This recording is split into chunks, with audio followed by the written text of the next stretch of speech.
Olá, ouvintes da Rádio Defensoria. Estamos chegando com mais um programa Entrevistas DPE. Sempre trazemos convidados para falar de temas relevantes e interessantes para você, o nosso querido ouvinte.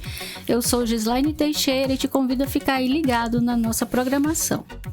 Hoje nós vamos... Olá, ouvintes da Rádio Defensoria. Estamos chegando com mais um programa Entrevistas DPE. Sempre trazemos convidados para falar de temas relevantes e interessantes para você, o nosso querido ouvinte. Eu sou Gislaine Teixeira e te convido a ficar aí ligado na nossa programação. Hoje nós vamos falar sobre a Polícia Ambiental. Nós vamos conversar com o Cabo PM Leandro Oliveira, o soldado do Vale e o soldado Marcelo Ribeiro. Eles vão falar sobre o período da Piracema e esclarecer sobre as ações de fiscalização e combate à pesca predatória. Eles destacam ainda a importância das leis ambientais e da conscientização da população sobre a caça ilegal, além de compartilhar as iniciativas educativas da CIPA nas escolas e as perspectivas para futuras operações de proteção ambiental. Sejam bem-vindos, os três. Obrigado por terem aceitado o nosso convite. Muito obrigado. Posso chamar de Leandro? Cabo Hélio Oliveira. Cabo Hélio Oliveira, isso. Qual que é o papel da Polícia Militar Ambiental, a CIPA, na proteção dos recursos naturais em Roraima? Então, bom dia a todos. Eu falo aqui em nome da Companhia Independente de Policiamento Ambiental, CIPA, que vem atuando aí desde 2010 em todos os rincões do estado de Roraima, desde a Serra do Tepequém até o Baixo Rio Branco, em todas as matas ali que margeiam o Rio Água Boa do Nivinir, Rio Branco. As comunidades ali. Nas comunidades, Santa Maria do Goiaçu. em toda a parte sul do estado, PR-210, toda aquela mata densa que existe naquela região. Nós executamos um trabalho de fiscalização ambiental, contemplando aí todos os nichos, né, de crimes contra a flora, contra a fauna, contra os recursos hídricos, e isso contribui significativamente para a preservação do meio ambiente, ok? Garantindo aí esse ambiente sadio para as presentes e futuras gerações. Certo. Em relação ao primeiro trimestre de 2025, houve uma redução no número de ocorrências. Qual foi o principal fator que contribuiu para essa diminuição? Acredito que a principal motivação para essa redução é o quê? É a ação de presença. Como eu falei, a guarnição está presente em todos os rincões do estado. Então, só o fato da gente estar presente naquela localidade já inibe, né? Inibe, né, os crimes ambientais, assim como os demais crimes. Então, é de extrema valia. E ressalta-se também o nosso patrulhamento ostensivo nas principais vias do estado de Roraima. Por exemplo, a BR-174, onde tem um grande fluxo aí, desde o estado de Roraima até o Amazonas, onde, de certa forma, existe aí um crime organizado, tanto por questões de tráfico de drogas, de arma, e lembrando que o terceiro maior tráfico que existe no Brasil é o tráfico de animais. Então, a gente ali, atuando nessas regiões, acaba inibindo aí a criminalidade. Sobretudo, também a gente faz um trabalho de conscientização ambiental nas escolas. Desde o ano passado, a gente iniciou isso lá na Serra do Tepequém. Em seguida, deslocamos até Caracaraí. Posteriormente, Rorainópolis e finalizamos em Caroebe. E esse trabalho de conscientização ambiental, ele também abrange a repressão de crimes ambientais. Quando a gente vê que a gente não consegue, de certa forma, conscientizar a população e a gente se depara com certos crimes, a gente é obrigado a agir conforme a Lei Federal 9.605/1998. Lá no seu artigo 70, parágrafo 3º, que fala que o agente de fiscalização, ao se deparar com crime ambiental, ele é obrigado a ver essa situação, senão ele é corresponsabilizado. Tomar as providências necessárias, né? Procurar os responsáveis pelo fato e... Recentemente eu vi a apreensão de pássaros no aeroporto, dentro de malas. Gente, que absurdo. Esse não é da competência de vocês, né? É Polícia Federal? Aeroporto, sim. Isso. O aeroporto é competência da Polícia Federal. Mas, por exemplo, se antes esses animais estarem no aeroporto e tiver alguma fiscalização ali da CIPA, ela souber onde estão esses animais, ela pode sim intervir. Mas a partir do momento que chegou no aeroporto, então já é competência da Polícia Federal. Certo. E como a CIPA trabalha na prevenção da caça ilegal e o que tem sido feito para combater essa prática criminosa? Primeiro, existe muitas pessoas, devido a forma cultural. Elas falam, não, a gente sempre comeu carne de caça, é muito jabuti, bom. Né? Jabuti, tatu, paca. Entre outros animais. Até macaco, eles se alimentam. Entra na dieta. Então, o que acontece? A lei fala sobre estado de necessidade, no qual ela permite isso. Quando a pessoa ela se sentir no estado de necessidade, não tiver nenhum tipo de condição e tal. Mas não é o que a gente vê. Então, aqui dentro do estado de Roraima, aí próximo dos municípios, sempre tem um mercado próximo. A pessoa tem condição de criar uma galinha, um porco, plantar ali uma macaxeira, uma banana. Então, essa pessoa não é enquadrada nesse quesito de estado de necessidade, porque ela tem os meios necessários para a aquisição de alimento. Então, mesmo assim, as pessoas querem se alimentar. E aí não cabe mais a questão da conscientização. Aí a gente vai ter que reprimir esse tipo de crime. Mas nesse caso das populações indígenas, eles podem, né? Podem sim. Porque lá não tem ali na esquina, por exemplo, um mercadinho. Exatamente. É uma outra cultura, comprar 1 quilo de carne, ter um frango congelado. E eles também sempre atentam para a preservação, né? Eles não vão acabar com uma espécie. Exatamente. Apesar de ser cultura deles, né? A legislação os ampara, né? Para essa prática de alimentação que eles realizam no ambiente deles. Certo.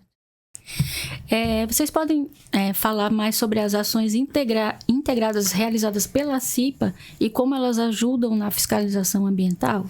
Com certeza. Essas ações integradas geralmente é com funcionários, agentes do IBAMA. Eles trabalham muito nessa parte, geralmente na área de sul, que é uma área de floresta. Tem muita exploração madeireira. E geralmente essa exploração é ilegal, não tem autorização. Então eles agem muito nessa área e aí solicitam guarnições da CIPA para fazer esse trabalho de integração, né? Tá promovendo também a segurança deles. E aí nós aprendemos muito com essa interação. Isso dá uma bagagem muito grande para a gente estar desenvolvendo o trabalho dentro da nossa unidade da melhor forma possível. E tudo isso quem ganha é a população do estado, né? E é importante ressaltar que além de policiais militares da CIPA, nós como policiais também somos fiscais ambientais nomeados pela FEMAR. Então a gente passou por um curso de fiscalização. Então quando tem essa união entre a CIPA e o IBAMA e também está com o ICMBio, recentemente a gente esteve numa região ali de Caracaraí, numa ação integrada com o ICMBio, Força Nacional e a CIPA. A gente localizou um trator. Logrou êxito na operação lá. A gente localizou um trator que estava auxiliando lá a retirada de madeira ilegal. A gente localizou motosserra, 1.200 estacas de Itaúba. Então, essa ação integrada, ela só vem somar. Só tem a somar.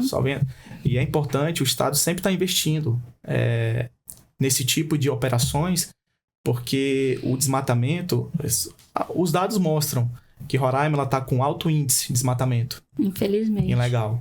E aí, quando começa a desmatar, ali naquele local vai criar um varador. Que são pequenos... pontos de acesso para a área, né? Pequenas entradas. E essas entradas futuramente serão desmatadas, gerando novos acessos.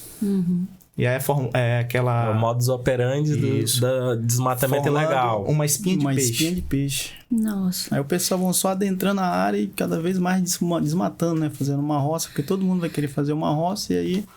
E os animais da região também? Sim, eles vão ser consumidos. Exatamente. Com certeza aquela região vai entrar em desequilíbrio. Vai faltar ali a presa para um predador. No caso, a gente teve recentemente o caso de uma onça, né? Que atacou um senhor lá no Mato Grosso. Então, com certeza lá o ambiente está desequilibrado. Né? Então, é uma série de consequências negativas aí para todas as relações homem e meio ambiente. E a questão da onça, recentemente, essa guarnição aqui, ela resgatou uma onça lá em Caroebe. Tava amarrada numa coleira. E aí ela tava magra, né? Desnutrida. Desidratada. Ainda tava com alguns fungos. Infecções fúngicas na pele. Exatamente. A gente fez esse resgate, a gente entregou no CETAS, que é o Centro de Triagem de Animais Silvestres aqui no IBAMA. Aí ela passou por uma triagem e uma cirurgia, né? Para saber sobre as condições dela, exames de urina, de sangue. Exatamente. Ela já tá bem para voltar? Ela tá se habilitando ainda, porque quando esses animais eles passam por esse processo, eles têm que ser reavaliados e ser reacondicionados para poder voltar de novo para a natureza. E aí eles vão avaliar daqui mais um tempo o estado de saúde que ela vai estar, se ela já está melhor, se ela já está conseguindo se alimentar, se ela vai conseguir caçar de novo na natureza. E como foi um animal muito jovem, então ela tem grande possibilidade de poder retornar à natureza. Menos mal, exatamente. Né? Diferente se o cidadão não tivesse colocado ela na mata para ir embora, ela com certeza não ia conseguir se manter. Ou alguém ia bater ela, um terceiro. Quais são os principais desafios enfrentados pela CIPA ao combater os crimes ambientais em Roraima? Acredito que um dos principais entraves aí é a questão de efetivos. O efetivo ainda é considerado pequeno, né? E aí alguns materiais para logística, para deslocamento. Mas acredito que já melhorou muito desde o início da sua criação, aí, que foi em 2010. Então a gente está trabalhando cada vez mais para melhorar todas essas dificuldades, né? E em relação ao resgate dos animais silvestres, como que a CIPA tem atuado para salvar espécies que estão em situação de risco? Então, a CIPA, nas suas atividades de fiscalização, quando nos deparamos com esse tipo de ocorrência, a gente tem todo o material de captura, de contenção desses animais. E aí, com todo o treinamento adequado, a gente vai lá, faz o resgate desse animal com toda a segurança, claro, principalmente da guarnição. E aí a gente direciona esse animal ao CETAS, que é o Centro de Triagem de Animais Silvestres, que é do IBAMA.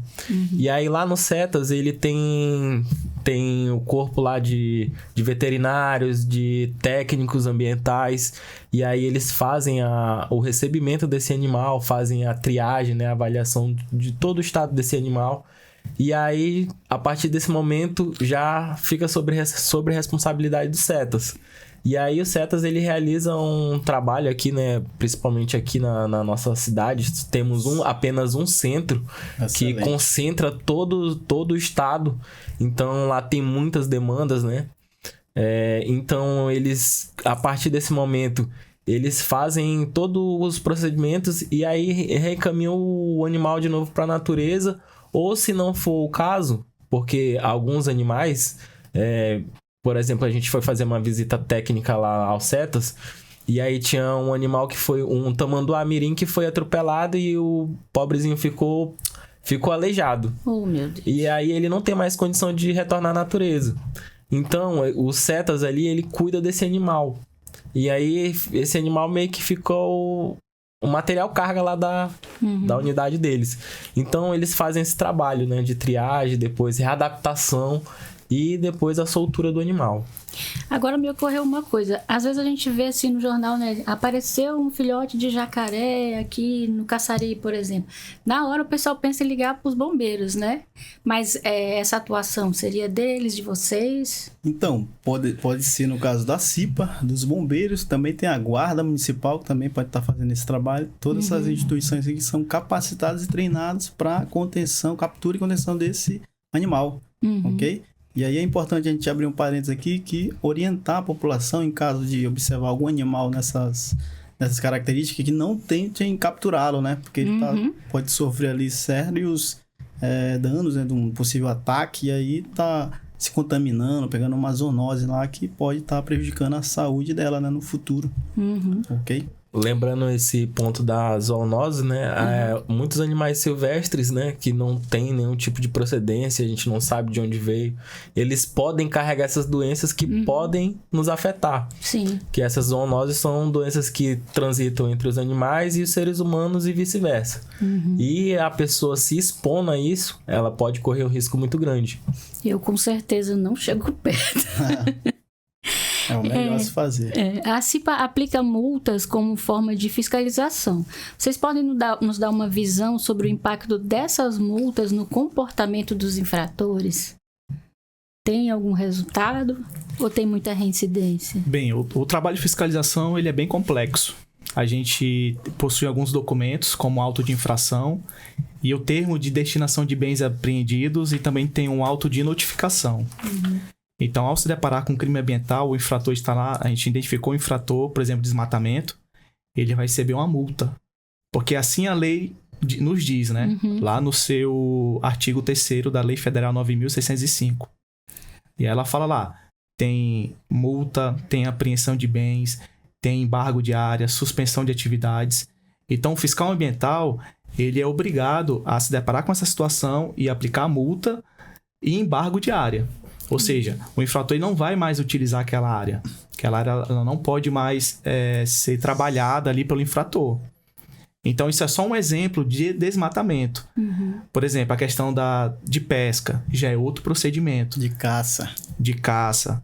Por exemplo, também a questão de poluição sonora, muito que é importante. Principal. É importante aqui Demanda, ressaltar... né? Isso. A questão de poluição sonora ou perturbação do sossego alheio do trabalho é uma das ocorrências campeão. Campeão do Brasil. Num único final de semana teve mais de 200 chamadas por causa da perturbação do sossego alheio. Em que consiste a Operação Piracema e qual a importância de garantir a preservação das espécies durante esse período? Exato. Então, a Piracema é uma lei criada específica para proteção, né, dos peixes, que é um período que eles sobem o rio para fazer a desova. E aí tá multiplicando as espécies, né? Então, a gente trabalha, inclusive tem uma equipe agora mesmo nos rios fazendo esse patrulhamento, prestando essa segurança, né, para os peixes, para que eles não sejam capturados. E aí, com isso, vai ter uma queda aí muito grande na reprodução das espécimes. Então, ela é de extrema importância para a preservação dos peixes, né, nos nossos rios aqui do estado. Período muito sensível, né? Que se você quebrar ali esse período, a gente impede a procriação desses animais, desses peixes, né? Que vai ocorrer totalmente um desequilíbrio. E pode até mesmo ocasionar um desastre nos rios, né? E o que a gente percebe também, a questão da Piracema, é que o nosso Rio Branco, a foz dele é no Rio Negro. Então, muitos indivíduos vêm do Amazonas, adentram pelo nosso principal rio e acabam fazendo uma pesca de arraste. Nossa. Então, com a rede, vem 2 barcos e vai arrastando tudo que tem no rio. Tudo. E aí precisa, de fato, ter fiscalizações ali naquelas regiões, que é difícil acesso, é importante ressaltar, para que a gente possa coibir esse tipo de crime. E lá próximo, ali também no Baixo Rio Branco, existe um projeto, Quelônios da Amazônia. Sim. Onde quando chega no período da seca, começa a formar grandes bolsões de areias, onde os quelônios vão lá e faz a desova. E aí muitos tartarugueiros vindos do Amazonas, eles acabam sabendo dessa situação e acabam capturando muitas tartarugas.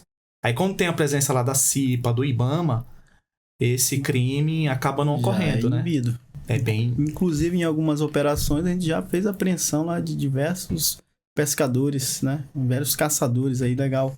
Onde a gente já prendeu uma vez mais de 170 tartarugas com tracajás. Estavam todas dentro de sacos, amarrados já no ponto de ser transportada até o Amazonas. E não chega nem todos vivos, né? Porque do jeito que transporta. Ele é um animal bem, bem resistente. Ele até chega a suportar todo esse... E um animal daquele porte, que pesa mais de 100 quilos, um quelônio desse. Imagina só a quantidade de anos que ele teve para se desenvolver. Pois é. Por tanta dificuldade ele passou, né? Desde pequeno, que ele tá totalmente vulnerável. Correndo dos predadores aí. Exatamente. Mas pro ser humano ele acaba sendo predado. A gente também faz parte desse projeto juntamente com o IBAMA. É outro trabalho integrado que a gente faz. Então a gente eles fazem todo o levantamento dos ninhos, né? Todo o monitoramento. Depois, na época da desova, eles retiram esses quelônios, né? Essas tartaruguinhas da cova, e soltam no rio. E nesse momento a gente já observa o tanto de predadores que tem. Tem a pirarara, tem um jacaré, que ficam ali na borda já só aguardando. Fica só esperando as tartaruguinhas. O filhote entrar na água e subir para pegar um ar, ele já... E as aves. Antes, quando eles já também eclodem ali dos ovos, eles já vão em direção à praia. Aí também já são predados por algumas aves. Meu Deus. É bem difícil um animal desse chegar à fase adulta. Então, aí quando chega na fase adulta, ainda vem o predador homem. O caçador. Nessa questão da Piracema, você falou da fiscalização nos rios, né? E vocês têm medidas para evitar essa pesca ilegal? Tem alguma campanha, alguma coisa assim? Sim, todo esse trabalho de conscientização ambiental que a gente desenvolve na escola, no município, isso já auxilia, né, nessas ações. E a gente visita, agora mesmo, sexta-feira passada, estivemos lá em Caroebe, na escola TTO, Tereza Teodora de Oliveira. Onde fizemos a apresentação, né? Tivemos uma conversa intensa. Isso já foi a segunda vez. Ano passado também tivemos lá já para expor o trabalho da CIP e fazer essa questão de conscientização ambiental dentro da escola. E agora já foi a segunda vez, sexta-feira, onde foi uma conversa extremamente importante e de grande valia para toda a comunidade, né? Porque uma vez o aluno ali pegando aquele conhecimento, ele já vai repassar para todos os conhecidos, parentes, então, consequentemente, isso já vai ter um resultado positivo aí para os anos futuros, né? Então, tudo isso soma com ações de preservação que a CIPA desenvolve no nosso estado. E a pesca predatória é uma atividade legal, né? E como vocês fazem para educar a população sobre os riscos da prática e principalmente das punições, né? Se eles forem pegos? É porque no período defeso, o pescador ele ganha um subsídio ali, ele ganha um subsídio do governo federal. Seguro defeso. Que é o seguro defeso. Então o pescador não está desamparado. E ele também pode ter um exemplar, né? Ou até 5 quilos. Para se alimentar ele e a sua família. Então ele só não pode pegar e vender. E também tem a forma de pesca. É só na linha. Não pode utilizar molinete, não pode utilizar tarrafa, malhador, nenhum tipo de petrecho. Petrecho de pesca. De galha. Então é só na linha, só para alimentar ele e a sua família, e no final do mês o governo federal paga ali o seguro defesa. Salário. E o senhor, como comandante da guarnição, como o senhor avalia a parceria da CIPA com a FEMAR? Com a FEMAR, de extrema valia, porque a FEMAR vem auxiliando aí assim, no momento que a gente vai de uma operação para um outro município, a gente às vezes precisa de um recurso maior, né? Então ela auxilia diretamente ali a FEMAR, né? Com algum pagamento de diárias, né? E questão de meios logísticos para o desempenho dessas operações, porque não é tão simples assim a gente ir para um outro município, por exemplo, Baixo Rio Branco. É uma operação que precisa-se de uma logística bem grande, um custo bem alto, né? Então a FEMAR entra diretamente nessas questões. Para você ter ideia, o custo é enorme. Por quê? Porque tem o combustível, tem que ter o piloteiro, tem que ter embarcação, alimentação, água, né, mineral. Bem então, complexo. é bem complexo. E é importante destacar também que a FEMAR é o órgão ambiental competente, estadual. E tudo que a gente faz gera um relatório de fiscalização ambiental que é enviado para a FEMAR. Aí lá vai ter nossos relatórios, vão passar lá pela mesa julgadora, onde vão ver a procedência, o que de fato aconteceu, e eles vão dar destino. Se a pessoa de fato vai ter que pagar a multa, as sanções ou não. E sobre essas atividades educativas nas escolas, né? Vocês têm algum feedback dos alunos? Se eles replicaram as informações? Com certeza. Na maioria dessas visitas que fizemos, a gente tem observado a emoção, né? Até uma questão assim, de se emocionar, porque alguns alunos lá falaram que do tempo que estudou na escola foi a primeira vez que eles receberam um tipo de ação daquela. Uma moça lá que já estava concluindo o ensino médio e estudou a vida toda na escola, que foi uma escola lá na Vila do Itã, na BR-432, município de Caracaraí. Então, a gente fica assim muito satisfeito vendo isso. E fora o trabalho, a dimensão que vai ser tomado, né?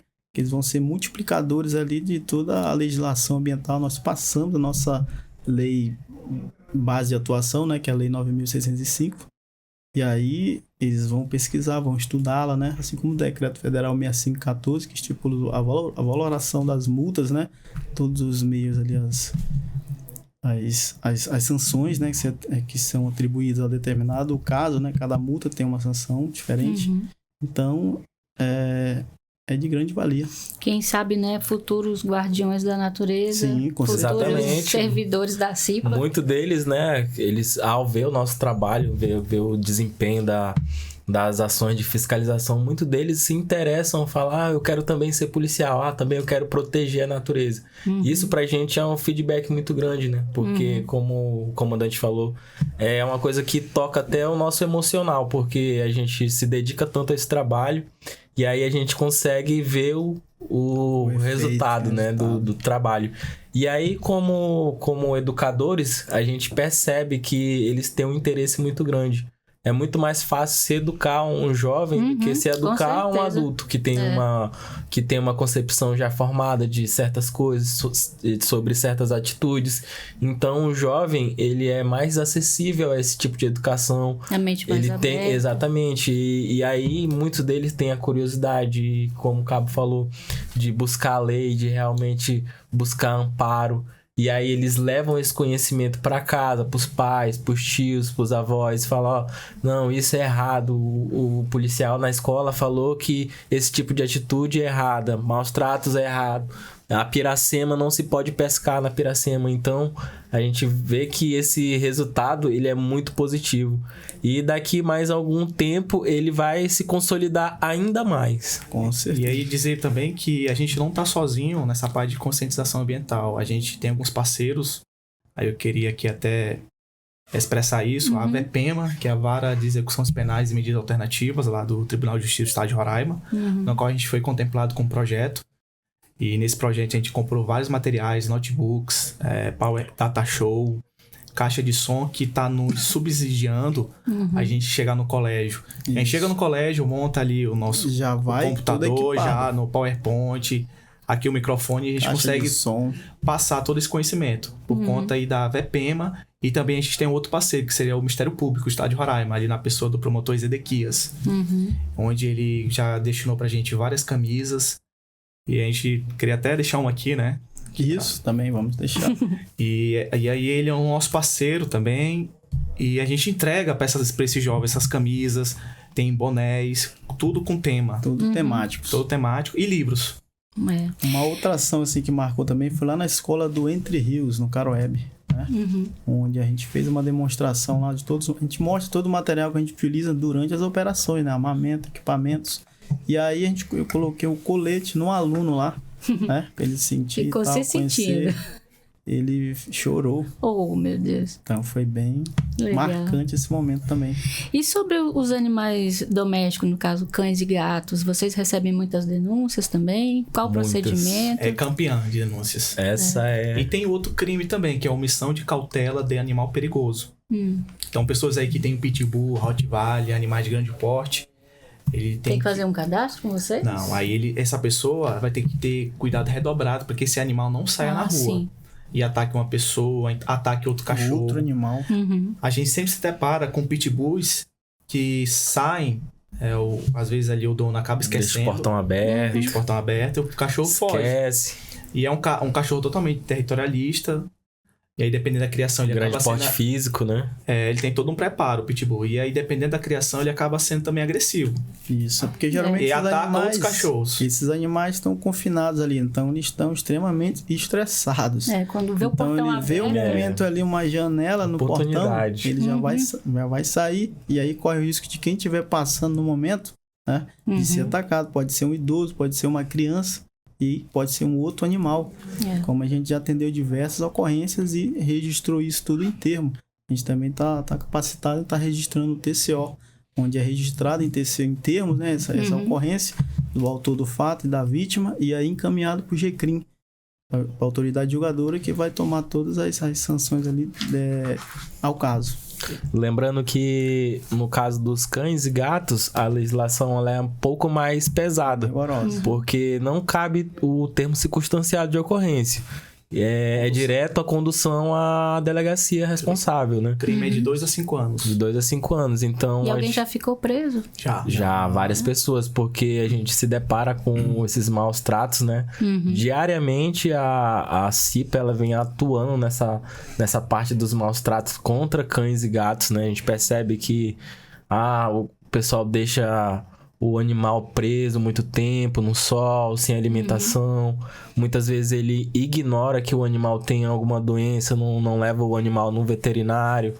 E até muitas vezes a gente atendeu já ocorrências em que o próprio dono mutila o animal. Ave Maria. A gente no trabalho de rua, a gente se depara com cada situação que a gente até não acredita que o ser humano é capaz, né? Isso. E aí a lei, ela é bem rigorosa, né, no trato contra esses crimes contra cães e gatos, né? Porque é um animal que sempre acompanha a gente, né? E é bem delicado mesmo. E é bem sério, né? As consequências são bem gravosas aí ao infrator desse tipo de crime. E é importante a gente dar esse aviso aí para a comunidade que no caso desse crime de maus tratos, a pessoa abandonar o cachorro, deixar ele sem alimento, sem água, ele já corre o risco de ser enquadrado no crime de maus tratos por negligência, tá? Sim. Ele está negligenciando os devidos cuidados ali com o animal que precisa, né?